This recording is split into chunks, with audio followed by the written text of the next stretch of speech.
இந்த நாளின் காலை வேளையிலே ஆண்டவர் நமக்கு தருகிற வார்த்தை மத்தேயு 20வது அதிகாரம் 34வது வசனம். இயேசு மனதுருகி அவர்கள் கண்களை தொட்டார். உடனே அவர்கள் பார்வையடைந்து அவருக்கு பின் சென்றார்கள். அவர் மனதுருகி அவர்களுடைய கண்களை தொட்டார். இந்த காலை வேளையிலே ஆண்டவர் நம் மேல மனதுருகுகிற தெய்வமா இருக்கிறார். ஒருவேளை இந்த உலகத்தின் மனிதர்கள் நம்ம மேல மனதுருகாமல் இருக்கலாம். நம்முடைய கஷ்டங்களை பார்த்து, நம்முடைய துயரங்களை பார்த்து, அவர்கள் நமக்கு அவர்களால் நமக்கு உதவி செய்ய முடியாத ஒரு சூழ்நிலைமை இருக்கலாம். அல்லது உதவி செய்ய முடிந்தும் பாராமுகமாயிருக்கிற சூழ்நிலைமைகளுக்குள்ளாய் ஒருவேளை நாம தள்ளப்பட்டிருக்கலாம்.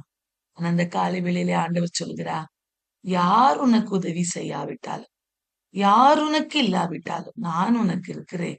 நான் உனக்கு உதவி செய்ய வல்லவராயிருக்கிறேன் என்று அவர் வாக்கு கொடுக்கிறார். அன்பான தெய்வ பிள்ளைகளே, இந்த 2 குஷ்டரோகிகள் ஆண்டவரை நோக்கி, இயேசுவே, தாவீதின் குமாரனே, எங்களுக்கு இரங்கும் என்று சொன்னார்கள். எல்லாரும் அவர்களை அதட்டினார்கள். ஆனா இயேசு அவர்களை அதட்டல. பிரியமானவர்களே, முழு உலகத்தையும் மனு குலத்தையும் சிருஷ்டித்த தெய்வம், யாரையும் அவர் தள்ளாதவர். பிரியமானவர்களே, எல்லாரும் அதட்டினார்கள். ஏன்னா அவங்க கத்துனதை பார்த்து அவங்களுக்கு அது கொஞ்சம் அந்த அவங்க இருந்த பக்கமா ஒரு 2 நிமிஷம் நடந்திருப்பாங்களா, அந்த நேரத்துல அவங்க கத்தியிருப்பாங்க. அந்த கத்துதல் மனிதர்களுக்கு இது விசனமா இருந்தது, பாரமா இருந்தது. அவருடைய அவர்கள் கத்துகிற அந்த சத்தம் மனிதர்களை அதட்டும்படியாய் வைத்தது. ஆனா இயேசு அவர்கள் எல்லாரும் அவர்களை அதட்டின போது இயேசு என்ன பண்ணாராம், அவர்கள் மேல மனதுருகி அவர்கள் கண்களை தொட்டு சுகப்படுத்தினார். அந்த காலை வேளையிலே உலகத்தின் மனிதர்கள் என்ன உங்களை பத்தி நினைச்சாலும், என்ன ஒரு காரியம் நமக்கு எதிராய் செய்தாலும், ஆண்டவர் நமக்காக இருக்கிறார். நம்மேல மனதுருகுகிற தெய்வம் நம்மேல இருக்கிறார் என்பதை மறந்து போக வேண்டாம். அவர் நிச்சயமாய் நம்மேல மனதுருகி நமக்கு ஒரு அற்புதத்தை செய்ய வல்லவராயிருக்கிறார். ஆண்டவர் எருசலேமுக்கு பிரயாணப்படுகிறார். அவர் பாடுபடணும், மனுஷர் கையில ஒப்பு கொடுக்கப்படணும், எல்லாவற்றுக்காகவும் அவர் ஆயத்தமாகி கொண்டிருக்கிறார். அவர் என்ன பண்றாருன்னா, எரிகோ, இந்த இந்த இன்சிடென்ட் மத்தேயு 20வது அதிகாரத்துல இருக்கிறது.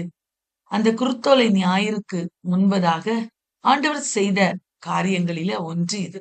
ஒரு அற்புதம். இந்த அற்புதம் மத்தேயுல சொல்லப்பட்டிருக்கிறது. இது பர்த்திமேயு குருடனுக்கு சுகம் கொடுத்ததாக நம்ம மற்ற இடங்களிலும் மற்ற சுவிசேஷ புஸ்தகத்திலும் வாசிக்கிறோம். இந்த இடத்துல பார்க்கும்போது ஆண்டவர் எரிகோக்கு இதுக்கு முந்தைய நிகழ்வுகள் எல்லாம் நம்ம பார்க்கும்போது அவர் எரிகோவுல போறார். எரிகோல சகேவை பார்க்கிறார். சகேவை ரட்சிப்புக்குள்ளாய் நடத்துகிறார்.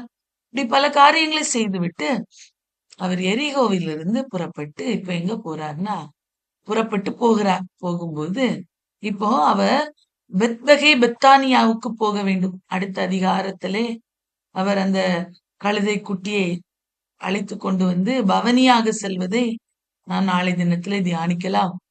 அதற்கு முன்பதாக ஆண்டவர் அந்த வழி அருகே போய்கொண்டிருக்கிறார். வழியோரமாய் போய்கொண்டிருக்கிறார்.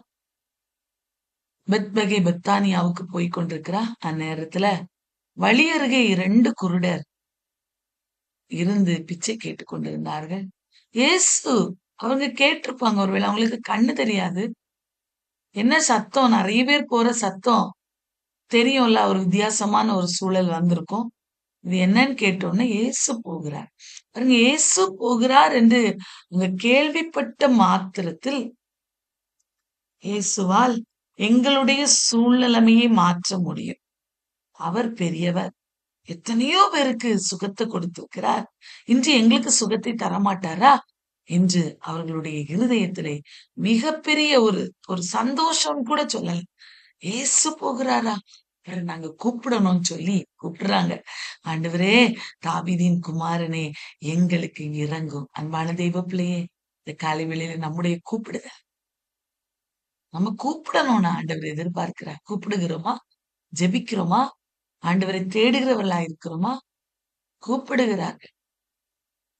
தாவீதின் குமாரனே, எங்களுக்கு இறங்கும். சத்தமிட்டு கூப்பிடுகிறார்கள். தங்களால் எவ்வளவு இயன்ற மட்டும் சத்தம் வருகிறதோ அவ்வளவு சத்தமாய் கூப்பிட்டார்கள். இயேசுடைய காதுல அது போய் தொனித்து விடாதா என்கிற அந்த ஏக்கத்திலே கூப்பிட்டார்கள். பிரியமானவர்களே, அவர்கள் கூப்பிட்ட போது எல்லாரும் அதட்டுறா. இயேசுக்கு அந்த அற்புதம் செய்ய ரொம்ப லேசான காரியம். ஆனா எல்லாரும் அவங்க மனிதர்களுக்கு மனதுருக்கமே வராது பிரியமா. அவருடைய சூழலைமைகளை பார்த்து அவர்கள் கேலி செய்கிறவர்களாய், கிண்டல் செய்கிறவர்களாய், நம்மளை அதட்டுகிறவர்களாய் தான் இருப்பார்கள். ஆனால் பாருங்க, எல்லாரும் அதட்டுறாங்க. அவரு எவ்வளவு சுகத்தை கொடுக்கிற தெய்வம், வல்லமை உள்ள தெய்வம். இயேசு போகிறார். சரி, அவர் சுகத்தை கொடுத்துட்டு போயிரட்டுமே. அந்த ஒரு மனதுருக்கம் மனிதர்களுக்கு இல்லை பிரியமான. அதட்டினான். பேசாதேன்னு அதட்டினான். ஆனா அவங்க என்னன்னா இன்னும் அதிகமாய் கூப்பிட்டார்களாம். எப்படி? ஆண்டவரே, தாவீதின் குமாரனே, எங்களுக்கு இரங்கும் என்று அதிகமாய் கூப்பிட்டார்கள். மனிதர்களுடைய அதட்டுதல் ஆண்டவரை கூப்பிடுகிற அந்த கூப்பிடுதலை தடை செய்யவில்லை பிரியமானவர்களே. மனிதர்கள் எதிராய் வந்த போதிலும் அவர்கள் ஆண்டவரை தேடுகிறதில்லை, ஆண்டவரை கூப்பிடுகிற அந்த ஜெபத்தை அவர்கள் விடவில்லை. அதிகமாய் கூப்பிட்டார்கள். இது எங்களுக்கு கொடுக்கப்பட்ட ஸ்லாக்கியம். இதிலே நான் என் இயேசுவை விட்டுவிட்டால் எனக்கு சுகம் கிடைக்காது. நான் கூப்பிட வேண்டும் என்று சத்தமிட்டு கூப்பிட்டார்கள். அவருடைய கூப்பிடுதல் இயேசுனுடைய சமூகத்திலே போய் எட்டினது பிரியமானவர்களே. இந்த காலை வேளையிலே கூப்பிடுகிறீங்களா? ஆண்டவரே, என்னுடைய இந்த சூழ்நிலைமை மாற்றிருங்கப்பா. என்னுடைய சூழ்நிலைமையை பார்க்கும்போது உலகத்தின் மனிதர்களுக்கு அது பெருசா தெரியலப்பா. ஆனா என் சூழ்நிலைமையை அறிந்த தெய்வம் நீங்க இருக்கிறீங்க. என் மேல மனதுருகுகிற தெய்வம் நீங்க இருக்கிறீங்க.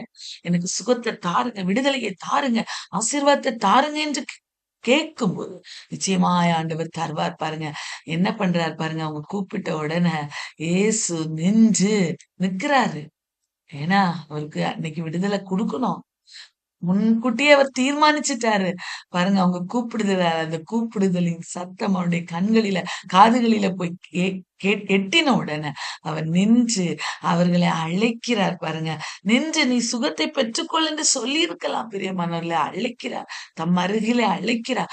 அழைத்து நான் உங்களுக்கு என்ன செய்ய வேண்டும் என்று இருக்கிறீர்கள். இந்த காலை வேளையிலே இயேசு நம்மிடத்துல கேட்கிற கேள்வி, என் மகளே, நான் உனக்கு என்ன செய்யணும் இருக்கிறேன், நான் உனக்கு என்ன செய்யணும்னு இருக்கிறா. அவர் கேட்கிறார். நம்ம கேட்போமா இன்னைக்கு காலை வேளையில? இசப்பா, எனக்கு இந்த இந்த சிச்சுவேஷன் இருக்குப்பா, என் சூழ்நிலைமையை மாற்றுங்கப்பா என்று கேட்கும்போது நிச்சயமாய் விடுதலையை தருவாரு. ஆண்டவர் கேட்கிறார், இயேசு கேட்கிறார், நான் உங்களுக்கு என்ன செய்ய வேண்டும் என்று இருக்கிறீர்கள். இயேசுக்கு தெரியாதா? இயேசுக்கு தெரியாதா? தெரியும். அவர்கள் குருடர்கள், பார்வையற்றவர்கள், இயலாதவர்கள், அவர்களால் ஒன்று முடியாது, அவர்கள் பிச்சை எடுத்துக் கொண்டிருக்கிறார்கள். எல்லாம் தெரியும் பிரியமானவர்களே. அவர்கள் சொல்றாங்க, ஆண்டவரே, நாங்க பார்வை அடையும்படியா எங்க கண்களை திறக்க வேண்டும். ஒருவேளை இயேசு கேட்கும்போது மற்றவர்களுக்கு அது ஒரு வித்தியாசமா இருந்திருக்கலாம். இவங்க எதுக்கு கூப்பிடுறாங்கன்னு தெரியலையா? அங்கிருந்து முறுமுறுக்கிறவர்களே இருந்திருப்பாங்க பிரியமானவர்களே. ஆனா அவங்க சொல்றாங்க, ஆண்டவரே, எங்க கண்களை திறக்க வேண்டாம். அவங்க சிச்சுவேஷனை அப்படியே சொன்னாங்க. அவங்க போய் இயேசுட்ட சொல்லல, நாங்க என்ன சிச்சுவேஷன்ல உம்மை கூப்பிடுறோம் உமக்கு தெரியலையா? எங்களுக்கு கண்ணு தெரியாதுன்னு உமக்கு தெரியாதா? அப்படிலாம் எதுவுமே கேட்கல பிரியமானவர்களே. ஒருங்க சொல்றான், ஆண்டவரே, எங்க கண்களை திறக்க வேண்டும். அவங்களுக்கு என்ன சிச்சுவேஷன், அவங்க என்ன சூழ்நிலைமையின் வழியா கடந்து செல்ற, அது அப்படியே இயேசுவின் பாதத்துல போய் சொன்னாங்க. பிரியமானவர்களே, அன்பான தெய்வ பிள்ளைகளே, ஆண்டவருடைய மனதுருக்கம் கடந்து வந்தது. ஏசு மனதுருகினாரா? இந்த காலை வேளையிலே என்ன இயேசு மனதுருகுகிறவரா நம்ம அருகாமையிலே உலாவிக் கொண்டிருக்கிறார். ஒருவேளை நீங்க ஏதோ ஒரு காரியத்து நிமித்தமா நீங்க சோர்ந்து போய் இந்த இடத்துல வந்திருக்கலாம். ஏதோ ஒரு காரியத்துக்காக ஏதோ ஒரு பதிலை எதிர்பார்த்து ஆண்டவரை கூப்பிட்டு கொண்டிருக்கிறவர்களா நீங்க இருக்கலாம். ஆண்டவர் சொல்றார், உங்க மேல மனதுருக்கம் உள்ளவராய் உங்க உங்க அருகாமையில நின்று கொண்டிருக்கிறார். இன்றைக்கு காலை வேளையில ஆண்டவரை பார்த்து, ஆண்டவரே, என் சூழ்நிலைமை இதுப்பா, அதை அப்படியே சொல்லி சரண்டர் பண்ணி ஆண்டுடைய சமூகத்துல நம்ம அறிக்கையிட்டு ஜெபிக்கும் போது அந்த நிச்சயமா நமக்கு விடுதலையை தருவா. ஏசு மனதுருகி அவர்கள் கண்களை தொட்டார். உடனே அவர்கள் பார்வை அடைந்து அவருக்கு பின் சென்றார்கள். பின் செல்லுகிற அனுபவம், சுகத்தை பெற்றுக்கொண்ட உடனே ஓடுகிற அனுபவம் அல்ல, அவரோடு நடக்கிற அனுபவம், அவருக்கு பின் செல்லுகிற ஒரு அனுபவம் அவர்களுக்கு இருந்தது. அன்பான தெய்வ பிள்ளையே, இந்த காலை வேளையிலே ஆண்டுடைய மனதிருக்க வேணுமா? ஆண்டவரே, நான் உங்களுக்கு என்ன செய்ய வேண்டும் என்று ஆண்டவர் உங்களிடத்துல கேட்கிறார். நம்ம எல்லா இடத்துலயும் கேட்கிறார். ஆண்டவரே, என் சூழ்நிலைமையை மாற்றுங்கப்பா. நான் இப்படிப்பட்ட பாடுகளின் வழியாய் கடந்து செல்கிறேன். இந்த சூழ்நிலைமை மாற்றி எனக்கு ஒரு அற்புதத்தை செய்திருங்கப்பா என்று இந்த காலை வேளையில அவரை நோக்கி ஜெபிக்கிற அத்தனை பிள்ளைகளுடைய வாழ்விலும் என் இயேசு ஒரு சுகத்தை தரும்படியாய் அவர் நின்று கொண்டிருக்கிறார். அவர் நிச்சயமாய் சுகத்தை தருவார்.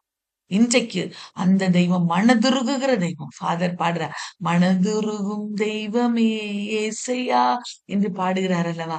அவர் மனதுருகுகிற தெய்வம். இந்த காலை வேளையிலே நம்ம மேல மனதுருக்கம் உள்ளவராய் அவர் நம்ம மத்தியிலே கடந்து வந்திருக்கிறார்.